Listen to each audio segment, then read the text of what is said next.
हद है ये देश में लोकतंत्र की। जेपी नड्डा साहब ने बधाई दे दी जैसे बिहार में दी थी कि क्या बात है, क्या 36 वोट गिनने में बीजेपी घोटाला कर रही है। भाई साहब 90 करोड़ वोट कैसे गिने जाएंगे? 90 करोड़ वोट गिनने में कितना घोटाला होगा? अगर देखो बहुत सी विपक्ष की पार्टियां हैं जो बेल्ट पेपर की मांग कर रही हैं, तो बेल्ट पेपर ऐसे गिने जाया करेंगे, फिर वे तो बेल्ट पेपर लेके भाग जाया करेंगे। तो मैं मांग करता हूं इस बंदे पर देशद्रोह का पर्चा होना चाहिए। इसने जनतंत्र की हत्या की है, वो भी उसी महीने में जब डॉक्टर भीमराव अंबेडकर के लिखे हुए संविधान का दिन मना रहे थे। इस पर पर्चा होना चाहिए कि कैसे इसने विदाउट इन्फॉर्मिंग द एजेंट्स, बुलाए भी नहीं, पिछली बार बुलाए थे, इस बार तो एजेंट भी नहीं बुलाए। और इनकी 16 की 16, क्योंकि डिप्टी मेयर में दोनों पार्टियों ने, हमारी पार्टियों ने बाइकाट कर दिया, तो उनकी 16 ही थी। इसका मतलब उनके तो 16 ही थे। 8 कटे हैं, हमारे कटे हैं 15, टोटल 15 हैं। 15 वाले विपक्ष में, 20 वाले विपक्ष में, 15 वाले भाई साहब मेयर। समझ ये नहीं आती, एक छोटे से शहर को अगर ये बर्दाश्त नहीं कर सकते कोई विपक्षी पार्टी जीत जाए, तो 24 की देश की इलेक्शन का क्या होगा? चिंता मुझे इस बात की है। Is this a democracy? क्या ये दिखेगा नहीं? कोर्ट में जाएंगे, दिखाएंगे। कैमरे तो कोर्ट नहीं लगवाए थे, वो देखेंगे, जज साहबान बेंच देखेगा कि ऐसे होता है, काउंटिंग ऐसे होती है कि ये आपने मुझे सभी वोट दे दी, मैंने ये रखी, ये मैं इधर रखूंगा, ये तो किसी मेरे विरोधी के खिलाफ है, विरोधी के पक्ष में, ये मैं इधर रख दूंगा, इसको चलो मैं इधर रख दूंगा, कैंसिल कर दूंगा, बाद में गिनूंगा, गिन के अभी अनाउंस ही नहीं किया था कि 16-12 ही कहा था। उसके बाद ये अनाउंस करता कि फलां मेयर बने हैं। उनकी कुर्सी कौन सा कॉर्नर में लगी हुई थी, जहां उनकी सीट होगी वो बीच में से उठ के आता, ऐसे ऐसे मेज थपथपाया जाता। हमने भी स्पीकर चुनते हुए देखे हैं। फिर वो उसको बिठाने आते हैं सभी पार्टियों के नेता। ये तो यहीं लेके खड़े थे, जैसे 16-12 कहा वो आए, इसने खुद ही कहा जा बट। ये इलेक्शन है यार, हद है। तुम लोगों को भी चिंता करनी चाहिए भाई, तुम लोगों को भी डिबेट करनी चाहिए इस पे कि 36 वोट गिनने में अगर बीजेपी इतना बड़ा घोटाला कर सकती है, तो 90 करोड़ वोट गिनने में क्या क्या नहीं कर सकते। कितने पॉइंट थे? कोई मोबाइल फोन अंदर नहीं था, सब कुछ सही चल रहा था।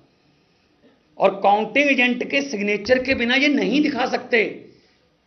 कैसे पता चलेगा? जो इन्होंने 8 कैंसिल किए हैं, दिखाते कि जी ये इंक यहां भी है, या ये बीच में लग गई है स्टैंप जो है, इसलिए मैं इसको कैंसिल कर रहा हूं। ये छुपाने वाली बात क्या थी? अगर किसी ने गलत डाला तो उसको दिखाना तो चाहिए था दोनों पार्टियों को, एजेंटों को।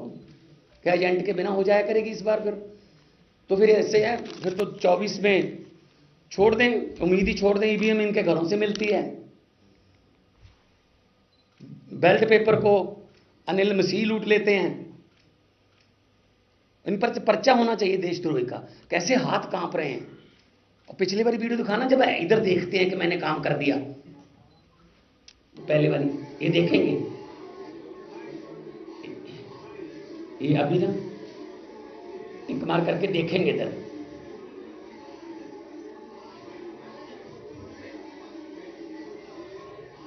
ये कौन होते हैं ऐसे सीक्रेट बेल्ट को देखने वाले?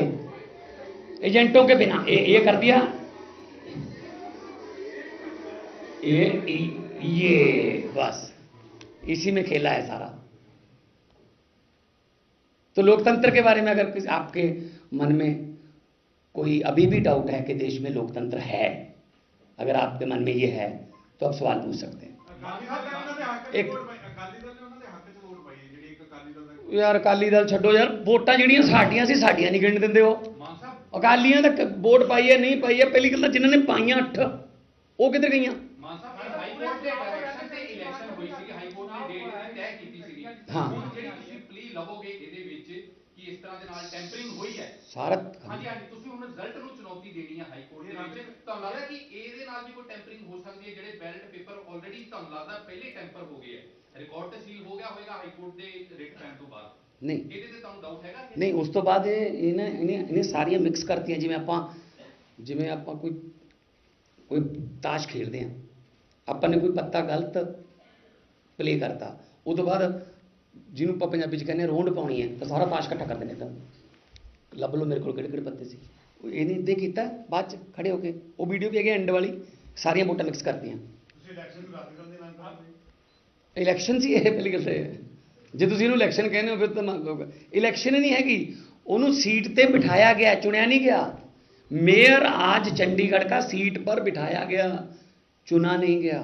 इसीलिए हमने डिप्टी मेयर और सीनियर डिप्टी मेयर की चुनाव में हिस्सा ही नहीं लिया कि अगर ऐसा ही करना है तो क्या फ़ायदा हुआ, फिर खेल लो भाई अपनी मर्जी से। अपनी मर्जी से तुम वोट, अब ये भी घर से ले आते बैलेट पेपर वगैरह। हाँ जी, देश के लोकतंत्र के साथ खिलवाड़ हुआ है ना। तो ये बीजेपी के जो हैं ऑफिस बेरर हैं और नॉमिनेटेड काउंसलर हैं, फिर इन्हीं को प्रिजाइडिंग अफसर बनाने पर क्यों अड़ी थी बीजेपी कि यही होंगे, क्योंकि ये काम कर सकते थे। पिछली बार बीमार हो गए थे, अचानक से ठीक हो गए, आगे 40 मिनट लेट आए हैं। क्या कर रहे थे, कहाँ थे ये? इनके सारे फ़ोन टैपिंग होनी चाहिए। पिछले दिनों में इन्होंने बात कहाँ की, किस से डायरेक्शन आई इनको?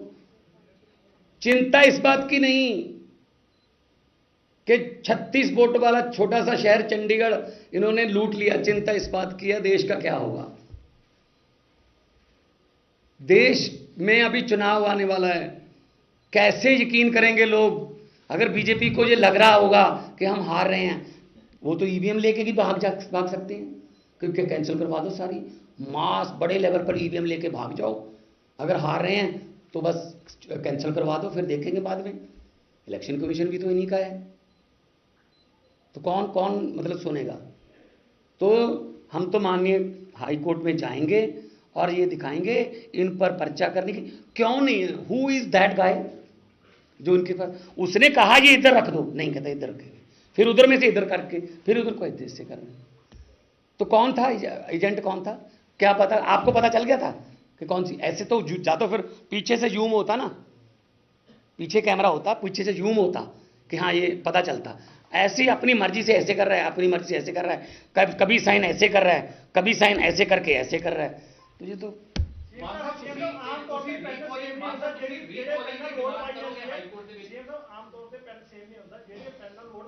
नीले रंग का ही सी देखो, तो उसे पेन नहीं था काम किया। फिर ये पेन उसे करके दिता सी कि जो लोगों का चुने हुए नुमाइंदे ने इस पेन से उसका कत्ल कर देना, उनके वोटिंग राइट का कत्ल कर देना, उनके चुनाव का कत्ल कर देना। तो आज डेमोक्रेसी की हत्या का दिन है और बाबा साहब अंबेडकर साहब की जो आत्मा है आज तड़पती होगी। क्या मैं संविधान में ये लिख के आया था कि अपनी मर्जी से वोट इधर कर लो, अपनी मर्जी से वोट इधर कर लो, और उसके बाद मेयर को रेडी रखो कि बस जैसे मैंने 16-12 कहा आ जाओ बैठ जाओ कुर्सी पे। मतलब कोई बात नहीं, जनता देख रही है सब कुछ, और जनता है जब मन में आ जाए ना कि भाई कहीं थोड़े कम वोटों से तो जीतने नहीं देंगे, ज़्यादा वोट डालते हैं ताकि 5, 7, 10 हज़ार खराब भी कर गए तो 50,000, 60,000 से जीतेंगे। जी जो हमारे 92 आए हैं उनका मार्जिन देख लेना, विधानसभा का मार्जिन 70-70 हज़ार है, क्योंकि लोगों को पता था कि अगर ईवीएम से इधर उधर हो भी गए 5-10 हज़ार तो 70-80 का मार्जिन रखते हैं। पब्लिक है, हम तो उम्मीद यही करते हैं कि लोग जो हैं इसको देख लें बार बार, और आप भी दिखाएं, कम से कम आज तो दिखाना वो करके गोल चक्कर लगा के कि ये देखिए ये साइन हो रहे हैं, ये पॉइंट है, इस पॉइंट पे ये क्यों इस पे किया गया है और ये कहाँ ऐसे क्यों रखी है। हाई कोर्ट में कल हमारे वकील जाएंगे, देखते हैं वहाँ डिबेट में क्या होता है। तो ये तो इनको तो जाने की जरूरत नहीं है, तो अपनी तरफ से चुने गए, अपनी तरफ से चुने गए ना जी, लोगों की तरफ से चुने नहीं गए। कोई और कोई वैसे भी अपना ਕਾਂਗਰਸ ਨਾਲ ਕੋਈ ਫਾਰਮਲ ਸਮਝੌਤਾ ਤਾਂ ਹੋਇਆ ਨਹੀਂ ਪੰਜਾਬ ਦੇ ਵਿੱਚ, ਪਰ ਤੁਹਾਨੂੰ ਲੱਗਦਾ ਕਿ ਇਹ ਜਿਹੜੀ ਗੱਲ ਹੈ ਕਿ ਇੱਕ ਤੁਹਾਨੂੰ ਕੋਈ ਰੀਜ਼ਨ ਦਿੰਦੀ ਕਿ ਦੂਸਰੀ ਪਾਰਟੀ ਨੂੰ ਵੀ ਨਾਲ ਮਿਲਾਇਆ ਜਾਏ, because democracy versus one particular party और आप डिसाइड इट्स ओन। नहीं, तो वो देश लेवल पे जो इंडिया गठबंधन है, विधानसभा में तो हमने देखो हरियाणा में भी अनाउंस कर चुके हैं हम, लेकिन पंजाब में विधानसभा में हम पहले भी कह चुके हैं कि देखो चंडीगढ़ में आप देख लो कि ऐसे मतलब 15 अगर 15 के 15 16 इनको बोल दो, एक एमपी की बोल दो, 16 वाले अगर चंडीगढ़ में बहुमत आने नहीं दे रहे 20 वालों का, तो देश में कैसे करेंगे? बार बार कह रहा हूँ, तो देश बचाने के लिए सबको आगे आना होगा, क्योंकि ये किसी पार्टी के बचने का या किसी गठबंधन का सवाल नहीं है, सवाल 150 करोड़ लोगों के फ्यूचर का है। क्योंकि अगर 2024 में थोड़ी बहुत 19-21 हो गई, देश में बीजेपी बहुमत से पीछे रह गई, तो ये बहुत बड़ा बवाल करवाएंगे, और अगर जीत गए तो उसके बाद चुनाव नहीं होगा। ये बस डेमोक्रेसी का आखिरी दिन होगा, उस दिन जिस दिन अगर ऐसा हुआ 2024 में जब